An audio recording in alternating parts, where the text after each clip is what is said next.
há algum tempo atrás, um discípulo meu me fez um desafio, e ele falou, um dia eu estava trabalhando e recebi uma mensagem dele, ele falou, líder, eu acho que você tem que escrever um livro. Eu falei, para, rapaz, você está brincando com a minha cara? Vai escrever um livro, o quê? Ele falou assim, não, você tem que escrever um livro e você tem que falar sobre como obter sucesso contra o pecado. E quando ele falou aquilo para mim, de primeiro momento, eu falei, cara, esse cara é louco, velho. Fala para mim fazer um livro, escrever um livro, não. Aí eu falei para ele, assim, não, mas pode ter certeza então que eu vou começar fazendo uma palavra. Então a próxima vez que eu vou pregar no Arena, eu vou falar sobre isso. Sobre como que nós vamos obter sucesso contra o pecado. É disso que eu queria falar hoje. Quando eu e a Amanda, nós recebemos o desafio do bispo de liderar uma equipe do Arena Jovem, e nós começamos a orar para saber qual seria o nome da equipe. E nós oramos durante um tempo, e Deus sempre começou a colocar no nosso coração atitude radical. E no primeiro momento, quando nós falamos para o bispo falou, não, cara, você está maluco? Não, negócio de atitude radical, o quê? Mas não é uma questão de ser radical no sentido de ser muito rígido, ser muito rigoroso, ou não, nada pode, nada disso. A nossa questão de ser radical não é dessa forma. O lema que a nossa equipe leva é que contra o pecado a nossa atitude tem que ser radical. Se você quer ser um jovem separado, jovem santo, a sua atitude contra o pecado tem que ser radical. Não tem como a gente brincar com o pecado. Achar que, poxa, não, eu vou calminho, vou deixando ele vir aos poucos e eu resolvo a situação. Não dá. Ou você tem uma atitude radical contra o pecado, ou dificilmente você vai conseguir se manter fiel a Deus.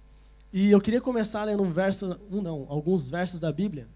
Projeta para mim, Romanos, capítulo 3, do verso 23, vou até o verso 26.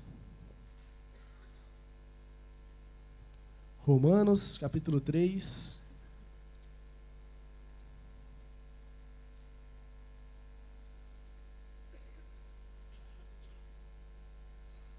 Do verso 23 ao 26, eu vou ler aqui. A palavra de Deus diz assim, pois todos pecaram e estão destituídos da glória de Deus, sendo justificados gratuitamente por sua graça, por meio da redenção que há em Cristo Jesus. Deus o ofereceu como sacrifício para propiciação mediante a fé, pelo seu sangue, demonstrando a sua justiça. Em sua tolerância, havia deixado impunes os pecados anteriormente cometidos. Mas no presente, demonstrou a sua justiça, a fim de ser justo e justificador daqueles que têm fé em Jesus Cristo. Amém? Vamos fechar nossos olhos para a gente orar mais um pouquinho? Amém, Senhor Deus, no nome de Jesus, eu quero te agradecer por essa oportunidade, pelo privilégio de estar podendo trazer a tua palavra. Senhor, abre o nosso coração, abre nossa mente, abre os nossos ouvidos, para que nós possamos receber aquilo que o Senhor tem separado de melhor para cada um de nós. Que tudo aquilo, Senhor, que o Senhor falou ao meu coração, ao longo de quando eu preparava essa palavra, que o Senhor possa falar com cada um aqui. Que seja o teu Espírito a trabalhar em cada vida e não simplesmente as minhas palavras. Senhor Deus, nós cremos que tudo aquilo que se passou no Arena, desde o louvor e até agora a palavra, é poder de Deus. E nós te pedimos simplesmente para que haja salvação neste lugar. E que cada um aqui saia do Arena de uma forma diferente que entrou. No nome de Jesus. Amém. Glória a Deus. Olha só, algumas coisas que eu achei interessante nesses versículos. O primeiro é que nós temos que entender que todos nós pecamos. E por causa disso nós fomos destituídos da glória de Deus. Só que nós fomos justificados gratuitamente pela redenção de Cristo. Então, não tem para onde você correr e falar que você não peca. A Bíblia fala que se você diz que não peca, você já está mentindo, ou seja, você já está pecando. Então, todos nós pecamos. Mas nós fomos justificados gratuitamente.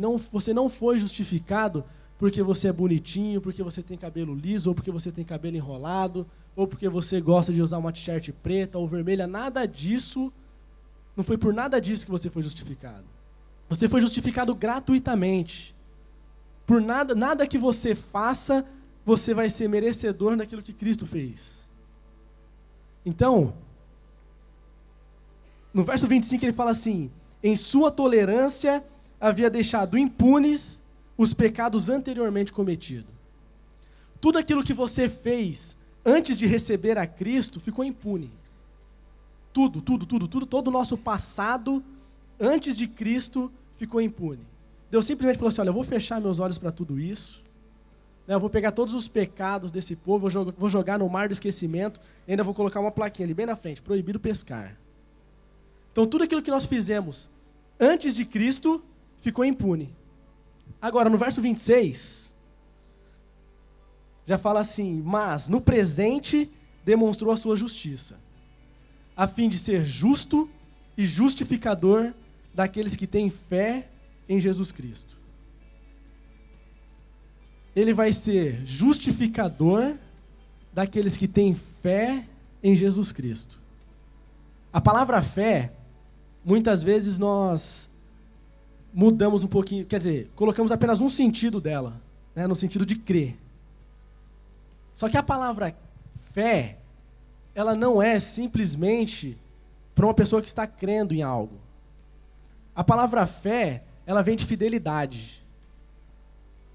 A palavra fé, ela vem de fidelidade. Muitas vezes a gente pode perguntar assim: poxa, por que Abraão foi considerado o pai da fé? Aí muitas vezes a gente acha que uma pessoa que tem muita fé é aquela que faz muitos milagres, né?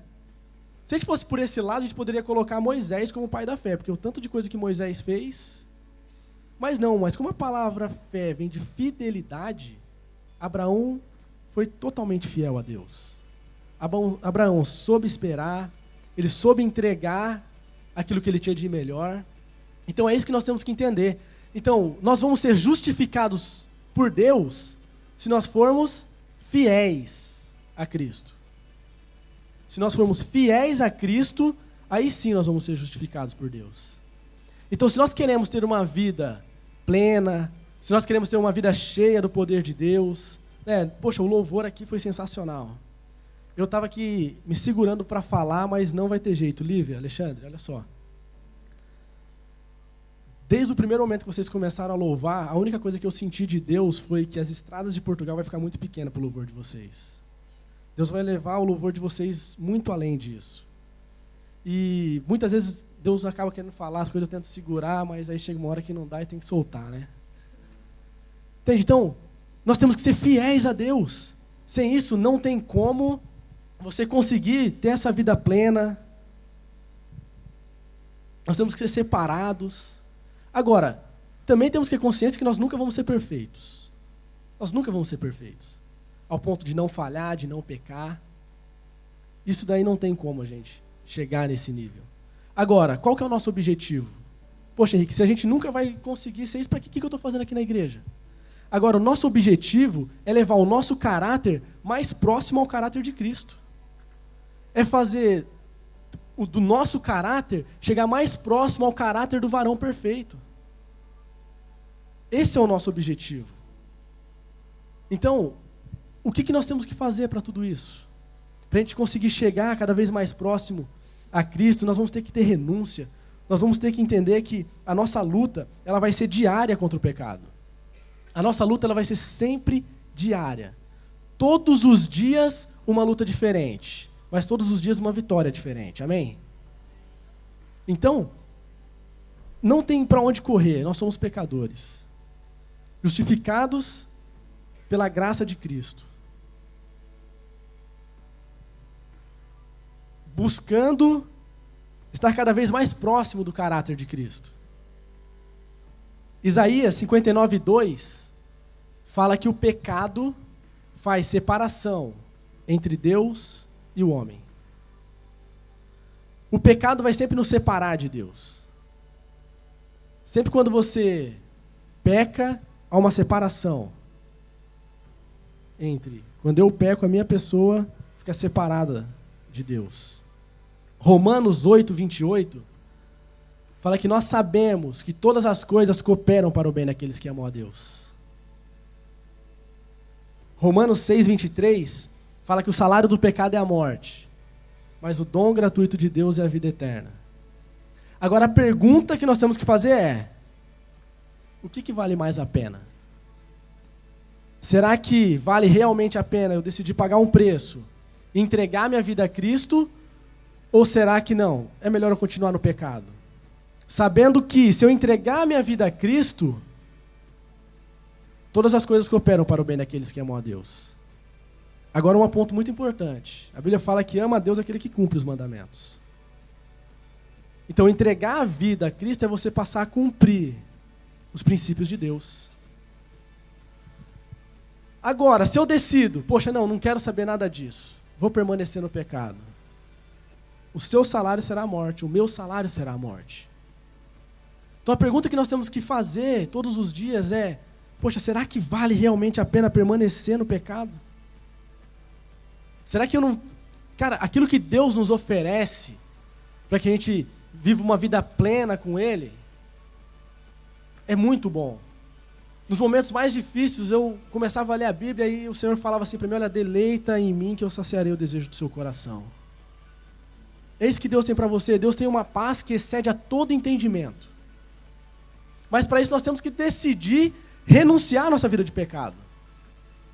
E hoje eu queria deixar alguns princípios práticos para que a gente consiga vencer contra o pecado. A nossa vida nós temos que buscar coisas práticas.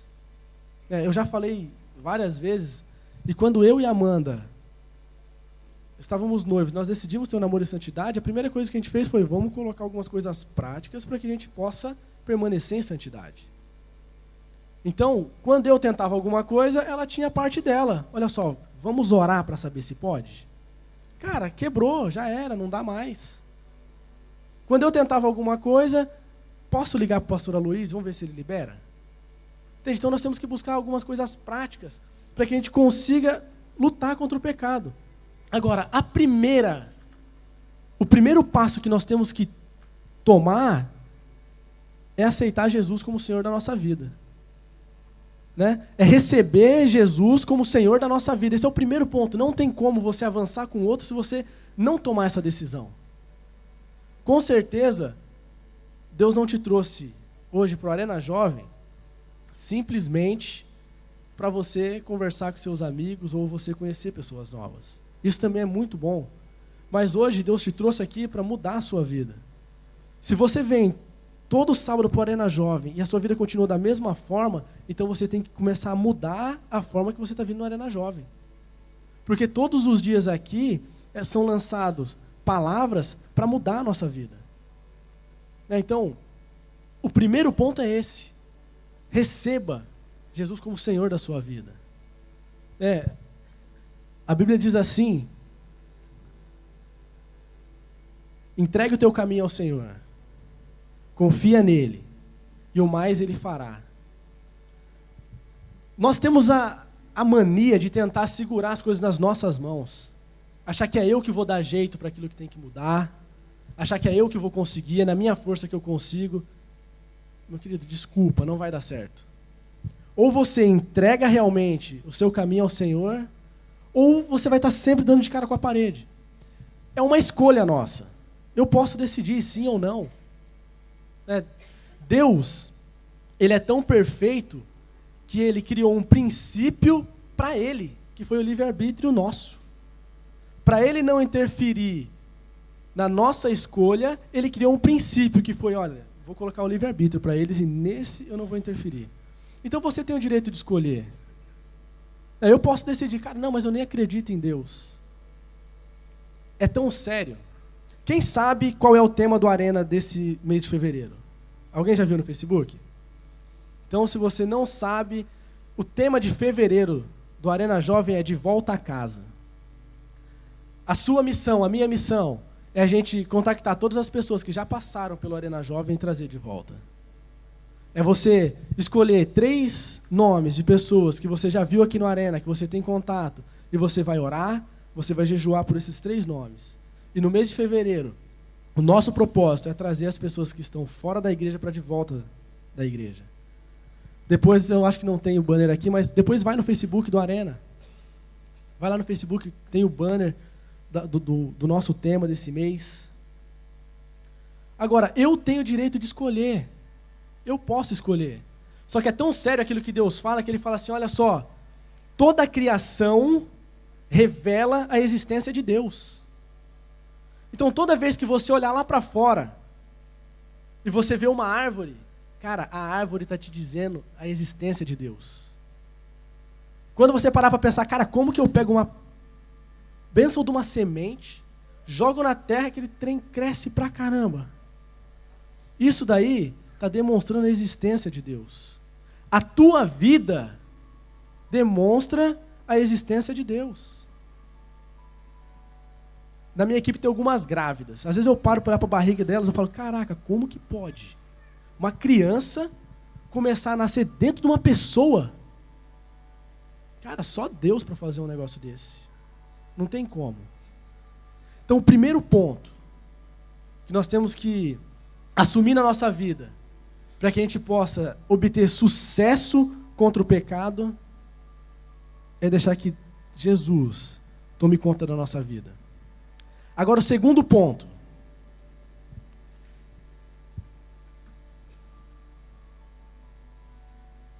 Saiba como é o teu caráter. Isso tem uma das coisas que eu mais falo para os meus discípulos, para qualquer pessoa que procura algum conselho comigo.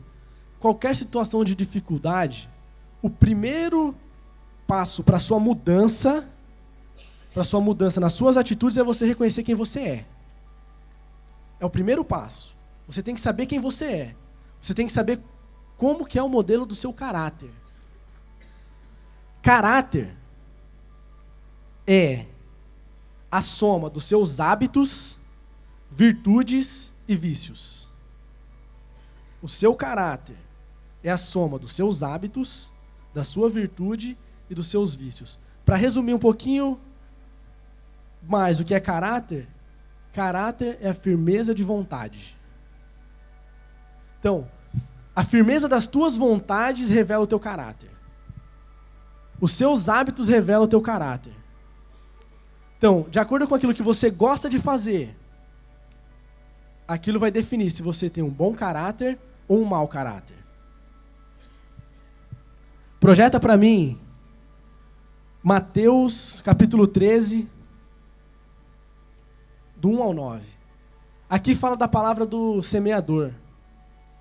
E Jesus, ele começou a pregar durante algum tempo, e ele começou a falar em parábolas.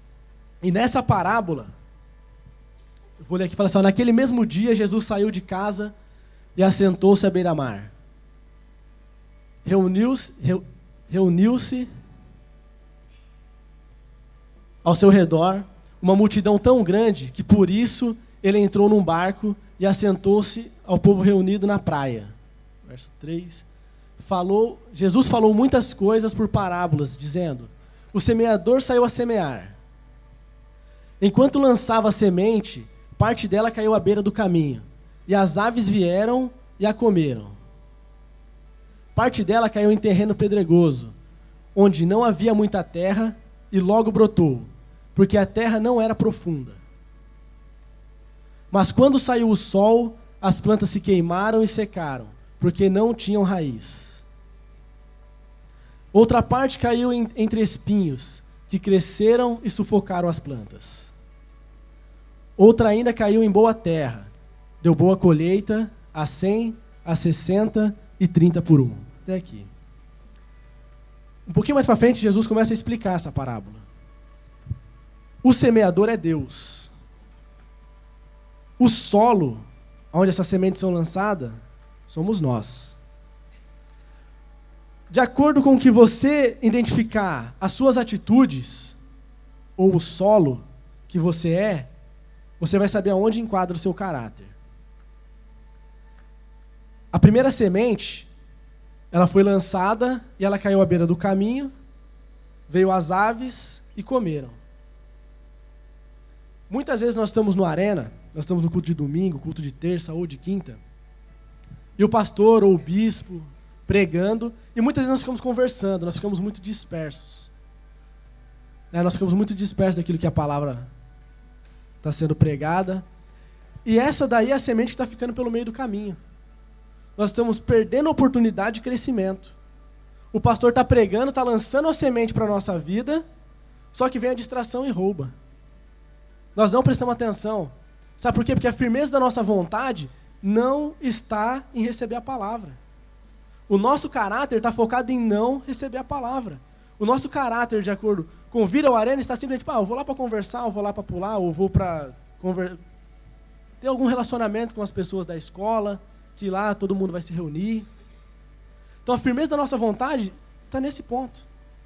Uma outra semente que eu quero falar é que foi lançada em meio de espinhos. O espinho cresce e sufoca a semente. Depois Jesus explica, ele fala que os espinhos são os desejos do mundo. É aquele tipo de pessoa que no seu caráter, ela até quer, ela gosta pra caramba. Louvor, ela acha fera, só escuta louvor em casa, gosta de falar que é crente e tal, que é evangélica, mas toda vez que aparece uma baladinha, o pau quebra. Aí não dá. A baladinha vem, sufoca aquela semente que ela recebeu aqui no Arena ou num qualquer culto e morreu. Acabou, final de semana, saiu do Arena, direto pra balada. O caráter dessa pessoa simplesmente está focado no quê? A firmeza da sua vontade é maior para o mundo. Não está focada nas coisas de Deus. Uma coisa que eu acho muito interessante é que nós temos a mania de falar, caraca, mas o pecado é muito forte. O pecado é muito forte. Cara, o pecado não é forte. É o nosso caráter que é fraco.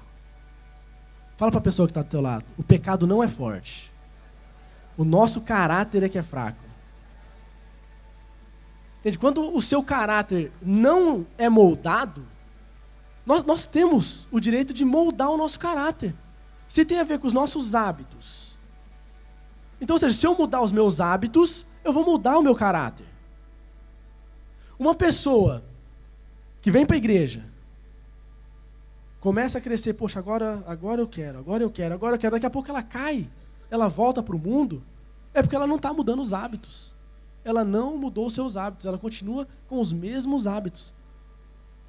Aqui na igreja pode demonstrar algo, mas dentro de casa está com os mesmos hábitos. Porque se você muda os hábitos, você molda o seu caráter. Entende? Então, a Bíblia não fala que Deus não dá nenhuma provação que nós não possamos suportar? Então por que nós caímos? Sabe por quê? Porque a nossa força está muito longe daquilo que Deus quer. As nossas vontades estão muito longe daquilo que Deus separou para cada um de nós. Então qualquer provação que vem, a gente cai, a gente falha. Então nós temos que moldar o nosso caráter. Eu tenho muitas coisas na minha vida que desde que eu cheguei na igreja eu comecei a mudar. Muitas. Só que para isso eu tive que mudar os meus hábitos. Eu tive que mudar tudo aquilo que eu fazia, os meus vícios. Cara, questão de jogos, só a graça de Deus. Eu chegava do trabalho, ia pro computador para jogar. Aí a Amanda começava a ficar um pouco chateada. O que eu fiz? Apresentei o jogo para ela. Então joga também, que aí já fica mais tranquilo. Não vai mais ter guerra. Aí o que acontecia? Eu parava de jogar. Vou ter que falar do Fernando ali também, é irmão mesmo, não tem problema. Eu parava de jogar, tipo, 8 horas da noite, vou jantar. O Fernando entrava e começava a jogar. Não podia parar de evoluir o jogo. Aí, às 5 horas da manhã, tipo, eu ia dormir, o Fernando acordava e ia jogar. Cara, era ridículo. Entende? O vício era ao extremo. Chegou uma altura que aí eu comecei a dar célula. Aí eu ia dar célula, mas o computador ficava ligado lá no canto da sala. Eu estava dando célula com o pensamento no jogo. Cara, como que eu vou crescer dessa forma? O meu hábito teve que mudar. Não rompia o ministério, não rompia. Aí, eu lembro uma vez, estava no Arena Jovem, e começou a tocar um louvor, e no louvor falava que eu ia entregar aquilo que eu tinha que me afastava de Deus. Caraca, aquilo doeu, hein? Falei, Deus, então a partir de hoje eu vou parar de jogar. Aí parei. Acabou, não jogo mais. Passou alguns meses, eu falei, agora vou fazer um propósito. Só vou jogar depois que eu ler a Bíblia. Porque aí me força a ler a Bíblia. Então, tô ali com Deus, né? Então eu vou voltar a jogar, não tem problema. Cara, a primeira semana é uma maravilha. Todo dia ler a Bíblia e jogar. Aí depois, já cheguei tarde, agora acho que vou só jogar, não vou ler a Bíblia. Entende? Então, os nossos hábitos vai demonstrar como que é o nosso caráter. Não tem jeito. Aí, você quer saber se você é um bom líder? Olha para trás e vê se tem alguém te seguindo. Se tem alguém te seguindo, você é um bom líder. Se não tem, desculpa, algo está mal. Eu olhava para trás e não via ninguém me seguindo. Eu comecei a ver, cara, tá mal. Aí a Amanda começou a orar, o jogo deu falência e acabou o jogo. Aí não teve mais jeito. Entende? Mas quando a gente começa a mudar os hábitos, o nosso caráter começa a ser moldado. Eu nunca tinha sido fiel a uma namorada. Nunca. Mas era trabalho, balada. Conheci a Amanda, acabou balada. Mudou o hábito, mudou o caráter. Comecei a ser fiel. No começo ainda tropecei um pouquinho. Graças a Deus ela perdoou. Entende? Mas e aí? Quando eu comecei a mudar os hábitos, começou a mudar o meu caráter. Então, se você quer crescer, se você quer ter uma vida cheia da presença de Deus, primeiro passo, começa a mudar os seus hábitos para trabalhar no seu caráter. Por que nós vemos tantos líderes, cara, bomba e de repente cai? Hábito. Não mudou o hábito. Continua fazendo as mesmas coisas que fazia antes. Então não tem jeito. Uma das coisas que eu gosto de fazer é colocar no papel as minhas fraquezas. Entendeu? Eu coloco no papel, eu começo a ver, poxa, nisso daqui eu sou fraco ainda, tenho que melhorar. Então, primeiro eu vou identificar minhas fraquezas para mim começar a trabalhar nos meus hábitos para mudar o meu caráter. Então, se você ainda não parou para fazer isso, faça isso. Coloque no papel, comece a ver, poxa, o que me afasta de Deus? O que atrapalha meu relacionamento, minhas amizades, o meu namoro? O que está acontecendo? O que eu faço de errado? Se você não quer conhecer a sua fraqueza, dificilmente você vai crescer. Dificilmente você vai conseguir obter sucesso contra o pecado. Então, coloca tudo no papel. Eu tenho muita maneira de fazer isso, colocar no papel. Então, eu chego para Amanda, cara, é tenso, mas vale a pena. Uma vez no ano eu tenho coragem de perguntar para ela, falei, amor, o que eu estou fazendo de mal? O que eu tenho que mudar? Cara, vem tanta coisa que você acha que você nem fazia e está mal. Entende? Agora, para os discípulos também, entende? Eu dou oportunidade, eu falo assim, olha só, para mim conseguir ter consciência daquilo que eu estou falhando, você precisa me falar. Eu preciso que a pessoa chegue em mim e fale assim, Henrique, olha só, cara, você falhou nisso. Agora, se ninguém me fala, dificilmente eu vou mudar essa minha atitude. Por quê? Porque, cara, pelo menos eu posso falar por mim que eu quero me aproximar cada vez mais do caráter de Cristo. Então, aquilo que eu estou errando, eu, sinceridade, não estou me percebendo que eu estou errando. Então eu falo, cara, me ajuda. Se eu estiver fazendo mal, fala. Chega no teu líder, fala, líder, e aí, eu quero crescer. Não quero mais cair nos mesmos pecados que eu caí até antes do Arena. O seu líder vai chegar para você e vai falar, e aí? Nessa área, como que está? Entende? Não tenha reservas. Olha só, o nosso relacionamento de liderança é muito sério. Muito sério. Paulo e Timóteo, eles iam entrar para uma cidade que eles iam pregar. 2 camaradas velhos, não era nenhuma criança, não. Só que Timóteo não era circuncisado, acho que é assim que fala. Circuncidado. Timóteo não era circuncidado. E aí Paulo chega para ele e fala assim, olha, vai ter que cortar a parada aí. Aí um camarada velho se despiu para Paulo poder circuncidar. Sabe o que significa isso? É não ter reservas para a liderança. É você ter coragem de mostrar toda a tua vergonha para o teu líder. Eu sei que isso é muito sério e que nós temos que realmente ter muita confiança na nossa liderança. E muitas vezes nós líderes temos que trabalhar isso na nossa vida, porque, cara, o que eu já escutei foi, eu falei, a pessoa vir conversar comigo nas primeiras vezes e falar assim, olha, eu tinha muito medo de abrir a minha vida, porque, cara, tem líder que conta da vida dos outros para as pessoas. Cara, tá muito mal, não pode. Tem certas coisas que discípulos homens meus falam para mim que eu não falo para minha esposa.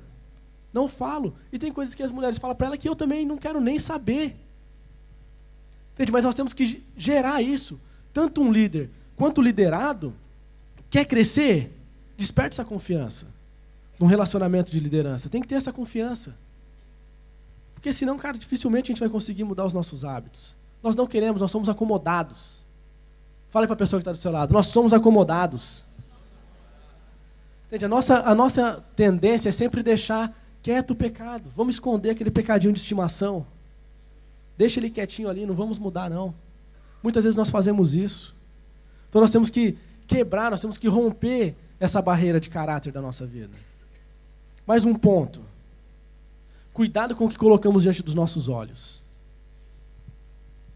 Em Mateus 6:22, fala que os olhos são a lâmpada da nossa alma. E que se os nossos olhos forem bons, todo o nosso corpo será bom. Aí, todo mundo cheio de Deus. Todo mundo quer ser cheio de Deus. Cara, todo mundo quer chegar aqui no altar e orar e fazer assim, uou, todo mundo caindo e o pau quebrando. Todo mundo quer isso. Só que aí, o que você tem colocado diante dos seus olhos? Aí a gente passa 3, 4 horas na frente do computador. É mais 3, 4 horas na frente da televisão vendo novela. Os nossos hábitos refletem o nosso caráter. Aí como que nós queremos ser pessoas conhecidas como uma pessoa de bom caráter, sendo que nós só estamos colocando porcaria na frente dos nossos olhos? Então nós temos que trabalhar isso na nossa vida também.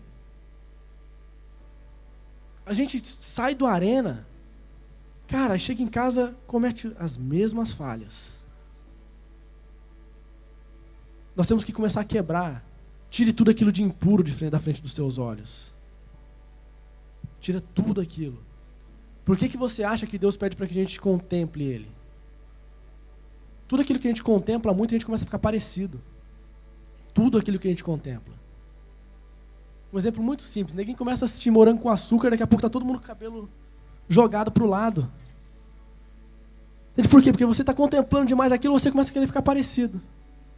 Você começa a assistir novela, cara, moda vem por causa da novela. A atriz principal da novela tem o cabelo encaracolado, então vamos todo mundo enrolar o cabelo. Agora é liso, então vamos todo mundo alisar o cabelo. Entende? Aquilo que a gente contempla, a gente começa a ficar parecido. Entende? Deus não pede para a gente contemplar Ele porque Ele tem baixa autoestima, Ele quer todo dia ficar ouvindo da gente, grande é o Senhor, grande é o Senhor. Não é isso. Mas é que Ele sabe que quanto mais você contemplar, mais parecido com Ele você vai ficar. Quanto mais você colocar os seus olhos diante de Deus, mais puro o seu corpo vai ser. Mais puro o seu corpo vai ser. Tem vezes que eu entro no metro ou no comboio, aí eu vejo algumas pessoas, eu falo, Deus, eu sentando do lado dessa pessoa e nada vai acontecer diferente. Entende? Quantas vezes a gente vive dessa forma? A gente chega num comboio, a gente chega no autocarro ou no metro, a gente senta do lado de uma pessoa e nada muda na vida daquela pessoa. Nada muda. Nós fomos chamados para sarar essa geração. Quem foi chamado para sarar essa geração? Amém? Eu fui chamado para sarar essa geração. Mas como que eu vou sarar essa geração, sendo que eu sento do lado de uma pessoa e eu não tenho coragem de falar nada? Sabe por quê? Porque eu só contemplo porcaria. Eu só contemplo aquilo que não presta. Se eu estivesse contemplando a palavra de Deus, se eu estivesse buscando cada vez mais, você sempre vai ter um assunto para falar de Deus para uma pessoa. Agora a gente fica com medo. A gente fica com medo de falar. Entende? Contemple as coisas de Deus. Cuidado com aquilo que você coloca na frente dos teus olhos. Os teus olhos é a lâmpada que ilumina a tua alma.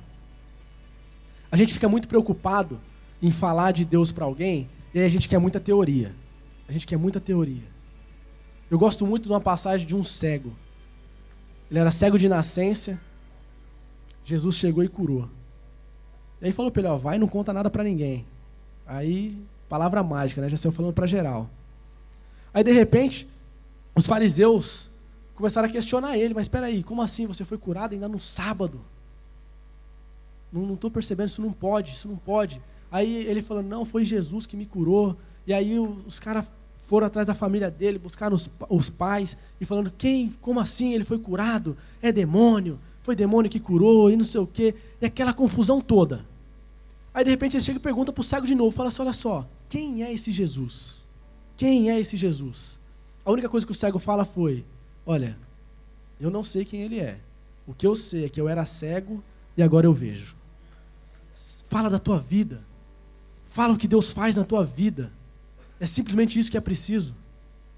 Simplesmente isso. Hoje no Cefap, o bispo Irênio, ele falou uma frase que mexeu comigo. Ele falou que aquilo que você faz, as suas atitudes, fala muito mais alto do que as tuas palavras. Então toda vez que você estiver falando algo que é contrário às tuas atitudes, ninguém vai ouvir. Porque as tuas atitudes estão falando mais alto.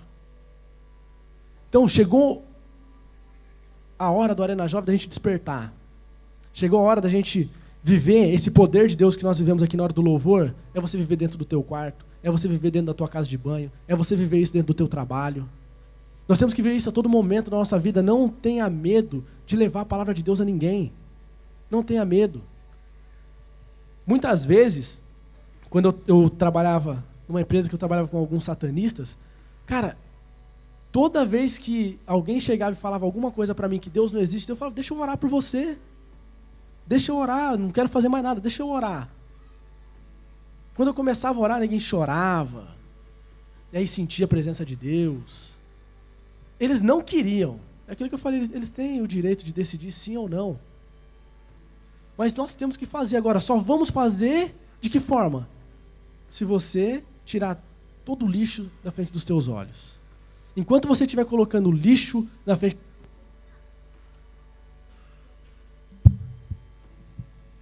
Enquanto você estiver colocando lixo na frente dos teus olhos, dificilmente você vai ter sucesso contra o pecado. Provavelmente, simplesmente toda vez que apareceu uma oportunidade...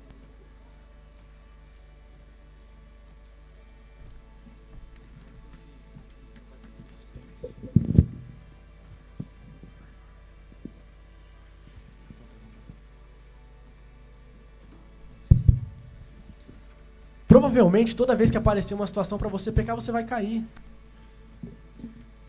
Então, primeiro de tudo, coloque Jesus no centro da tua vida.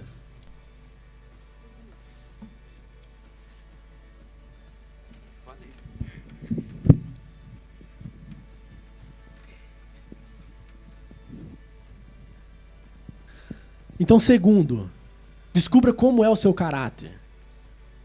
Descubra como que tem sido as suas atitudes, para você saber onde você é forte e onde você é fraco. Terceiro, cuidado com o que você coloca na frente dos teus olhos. Quarto, fuja das tentações.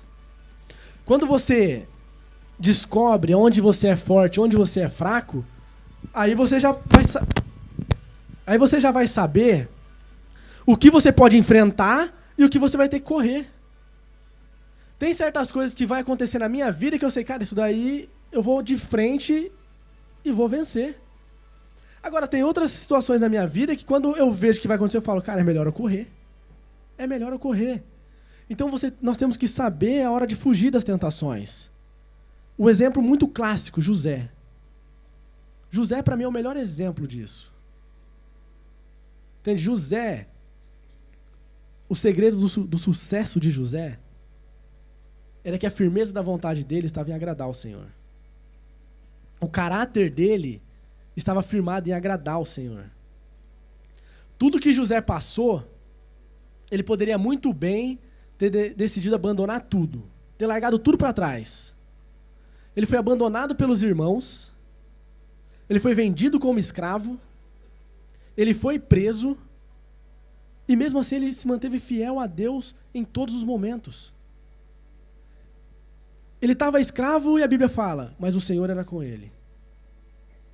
E tudo aquilo que ele fazia prosperava. Mas sabe por quê? Firmeza no caráter. Firmeza no caráter. Ele sabia o que ele queria, ele sabia o que Deus era na vida dele. Indiferente do que ele era, indiferente de onde ele estava e como ele estava, ele era fiel a Deus. José, ele era fiel, indiferente da circunstância da vida dele. Agora, muitas vezes nós vivemos por causa da circunstância. Se está tudo bem, eu estou bem. Se está tudo mal, eu não vou para a igreja. não oro mais, não consigo nem orar. Cara, é porque você não está com vontade de orar. Muitas vezes nós não temos vontade de orar e você fica, mas é porque o inimigo está atrapalhando, está deixando eu orar. Conversa. É falta de hábito. Se você tivesse hábito de orar, você ia orar no momento bom e no momento ruim. Agora, o nosso problema é que nós não temos hábito. Não colocamos isso como um hábito da nossa vida, não faz parte do nosso caráter. José,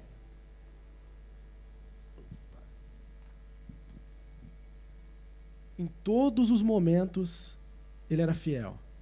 Ele sabia que Deus era com ele. No momento da provação, no momento da tentação de José, para quem não sabe, José era servo de Potifar, e a Bíblia diz que José, ele era um rapaz bonito, um rapaz vistoso. E a mulher de Potifar começou a colocar os olhos em José. Projeta para mim, Gênesis 39, no verso 9. E aí a Bíblia fala que ela chamou José para se deitar com ela. A resposta de José: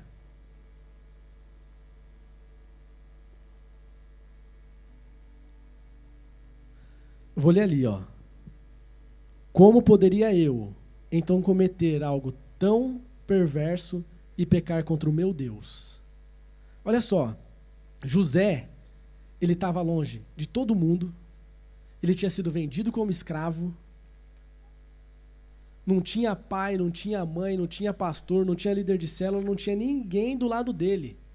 Aquele povo que ele estava vivia de uma forma totalmente contrária àquilo que ele preservava como caráter dele. Só que mesmo assim, quando a mulher de Potifar chegou e falou assim, olha, se deita comigo, ele falou, como poderia eu, então, cometer algo tão perverso e pecar contra Deus?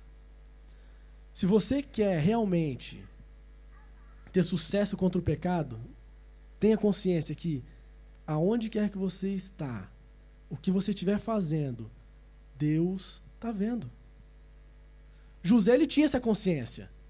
Ele sabia que os olhos do Senhor estão sobre toda a terra, contemplando maus e bons. Então, indiferente daquilo que você possa estar fazendo, cara, se você está na sua sala sozinho, se você está na casa de banho sozinho, se você está no teu trabalho sozinho, se você está na igreja sozinho, cara, Deus sabe de todas as coisas. Ele conhece o mais íntimo do teu coração. Como o próprio pastor Marcelo falou, ele sabe o tanto de fio de cabelo que tem na tua cabeça. E muitas vezes a gente acha que a gente engana a Deus. A gente achar que a gente engana a Deus é que nem uma criança quando tapa o rosto e fala, papai, me procura. É a mesma coisa. Nós não conseguimos enganar a Deus. E o sucesso de José era esse. Ele sabia que, em qualquer situação, Deus estava presente na vida dele. Agora, se continuar a ver, ali fala que durante muitos dias a mulher de Potifar ficava chamando José. Não foi na primeira que ele saiu correndo, não. Na primeira vez que a mulher falou assim, ó, se deita comigo, ele falou, faria eu algo tão perverso contra o meu Deus? O que ele pensa? Qual que foi a atitude dele? Cara, ela simplesmente falar isso pra mim, eu seguro a onda tranquilo. Não preciso fazer nada, vou dar uma nela que ela vai parar por aqui. Só que a mulher não parou, a mulher continuou. Poxa, vem hoje. Aí a Bíblia fala que num dia que não tinha homem nenhum no palácio, não tinha ninguém, estava José e a mulher, mais ninguém. A mulher chegou e puxou José. Aí ele saiu correndo. Com certeza, naquele momento ele falou, cara, se eu ficar aqui mais 10 segundos eu vou pecar. Se eu ficar aqui mais 10 segundos, se eu deixar ela falar mais qualquer coisinha no meu ouvido, já era. Então nós temos que saber o momento certo de enfrentar e o momento certo de correr. Agora fala uma coisa aí para a pessoa que está do seu lado. Fala assim, correr não é vergonha.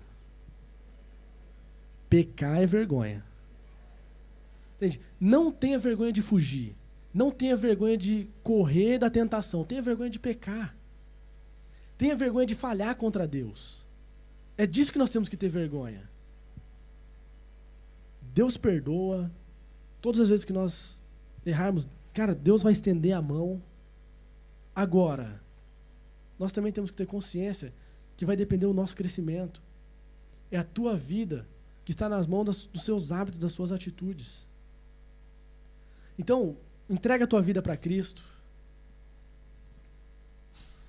Saiba qual é o seu caráter. Cuidado com aquilo que você coloca diante dos teus olhos. Saiba fugir da tentação.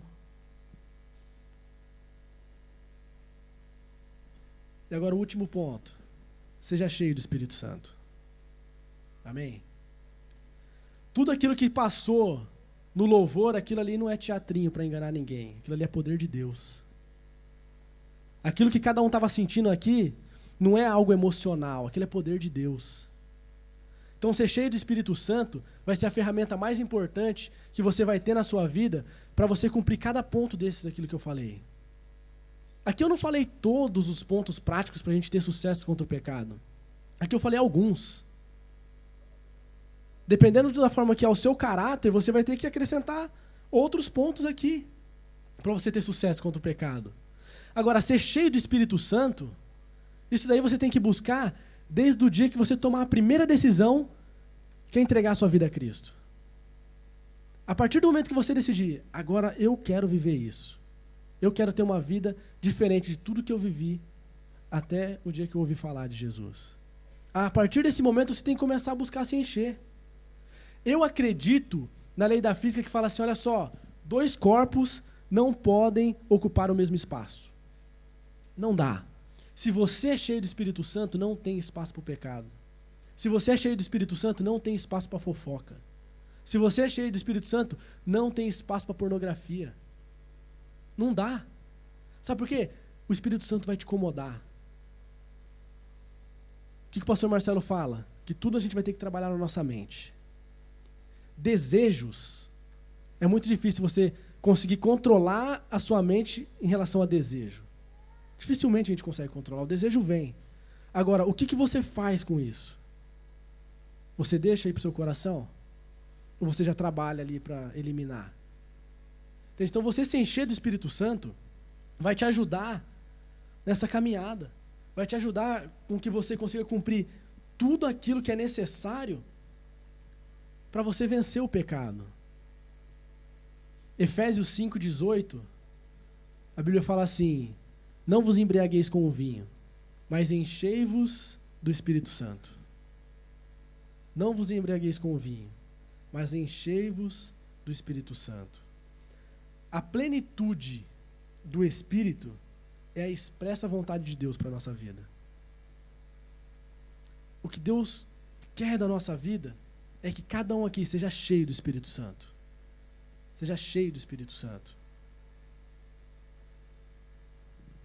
Quando nós recebemos esse verso, né, que fala, enchei-vos do Espírito Santo, olha como que é interessante. O verbo enchei-vos, primeiro, ele está no imperativo. Primeiro ponto, está no imperativo. Então, não é uma opção, é uma ordem. Aqui Deus não está te dando uma opção. Olha, se você quiser, se encha. Não, é uma ordem, se encha do Espírito Santo. Segundo, está no plural. Então não é para apenas uma pessoa.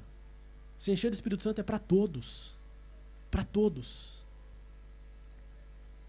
Segundo, está no presente contínuo. Então nós temos que nos encher do Espírito Santo todos os dias. Todos os dias nós temos que nos encher do Espírito Santo. Todos os dias, quando você acordar, você tem que buscar uma forma de se encher do Espírito Santo. O nosso problema, sabe qual que é? É que muitas vezes a gente separa o nosso momento com Deus à noite. Não, o meu horário de ler a Bíblia é todos os dias às 11h45 da noite. Aí chegou às 11h45 da noite, você falhou, acabou o seu dia, você não leu a Bíblia. A melhor forma, cara, começa a organizar desde de manhã.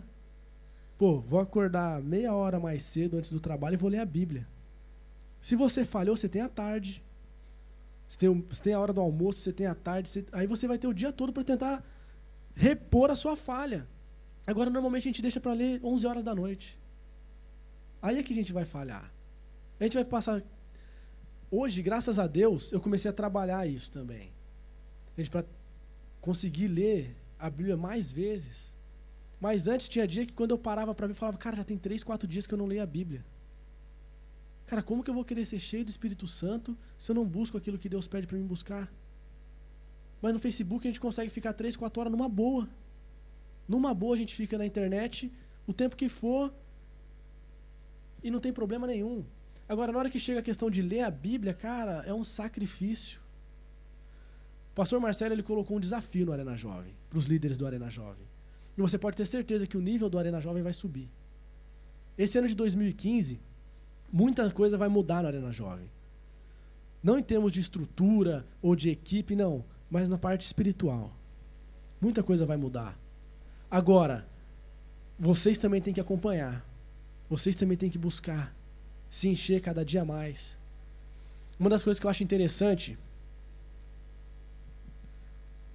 uma característica de uma pessoa cheia do Espírito Santo. Né?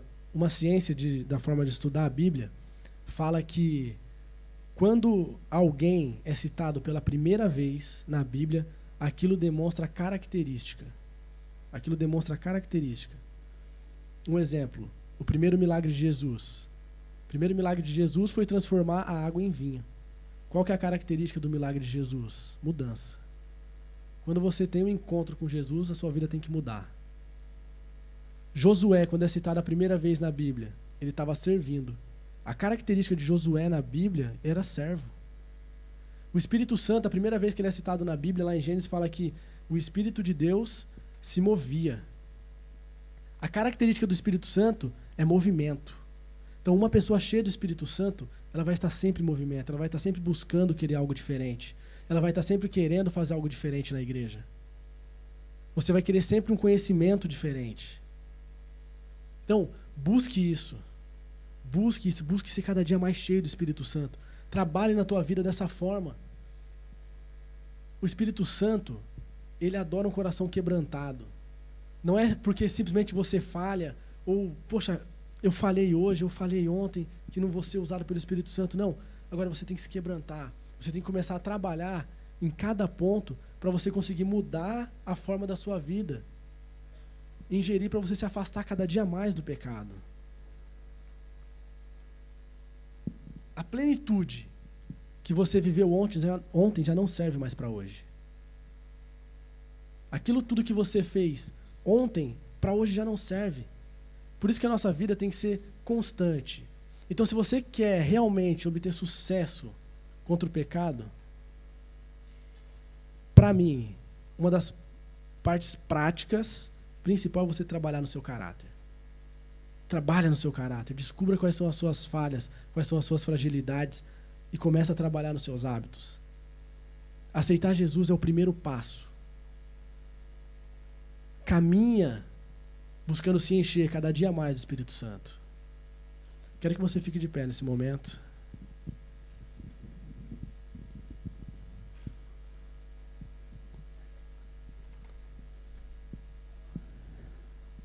Hoje Deus tem algo separado para cada um de nós. Que o Espírito Santo de Deus agora nesse momento ele possa começar a revelar a cada um de vocês onde está a fragilidade, aquilo que nós precisamos mudar.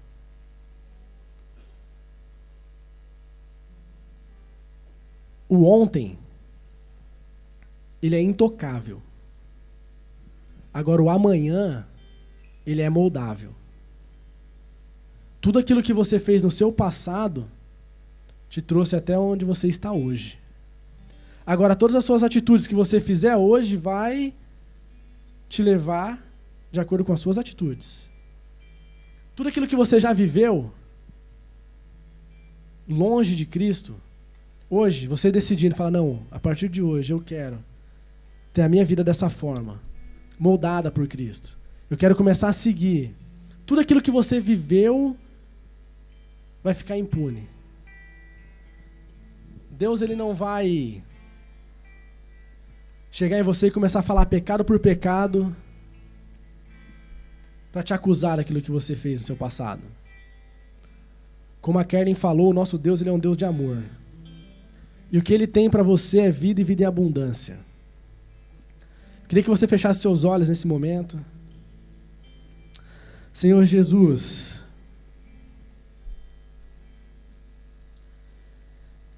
que hoje cada um de nós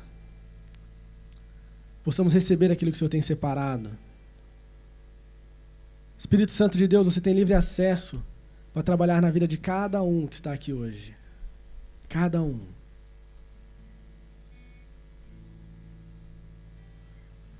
Revele a nós, ó Deus, onde está a fraqueza do nosso caráter. Quais são os nossos hábitos que têm atrapalhado o nosso caráter.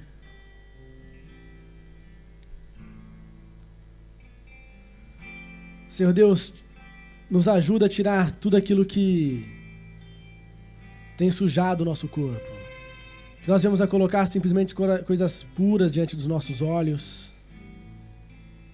Senhor Deus, que nós tenhamos sabedoria na hora de enfrentar e na hora de fugir cada tentação. E que hoje, Senhor Jesus, o Senhor possa derramar do Teu Espírito sobre toda a carne.